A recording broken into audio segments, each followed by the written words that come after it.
તો જય માતાજી।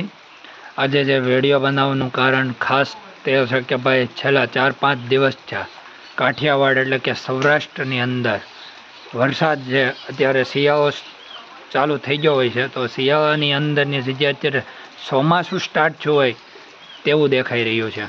કેમ કે વરસાદ બંધ થવાનું નામ નથી લઈ રહ્યો અને ખેડૂતોના પાકને જે અત્યારે બહુ જ નુકસાન થયું છે, જે માંડવી હોય છે કે પછી કપાસ હોય છે કે અન્ય, અને આ વેદના તો ભાઈ હું પણ ખેડૂત છું એટલે ખેડૂતની વેદના તો ખેડૂત જ જાણી શકતો હોય છે।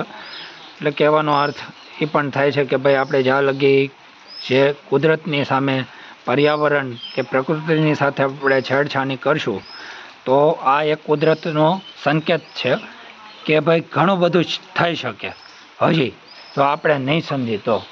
એટલે ખાસ કરીને સમજવાની જરૂર એક કાળા માથા માનવીને પણ છે કે આપણે પ્રદૂષણ તો અટકાવી ન શકીએ પણ બને તેટલું આપણે ઓછું કરીએ, જેથી કરીને કે આવા બધા જે માર છે તે ન પડે। કેમ કે અત્યારે જે શિયાળાની ઋતુમાં જે વરસાદ જે પૂરા ચોમાસાની અંદર પણ નથી પડ્યો એટલો છેલ્લા 4-5 દિવસ કાઠિયાવાડ એટલે કે સૌરાષ્ટ્રની અંદર મેઘરાજા એટલો વરસાદ પડ્યો છે, જેથી કરીને કે ખેડૂતોમાં જે એના પાકને નુકસાન થયું છે, છેલ્લા 4-4 મહિના છે, 6-6 મહિના છે, જે રાત દિવસની જે મહેનત છે એ મહેનત ઉપર પાણી ફરી વળ્યું છે।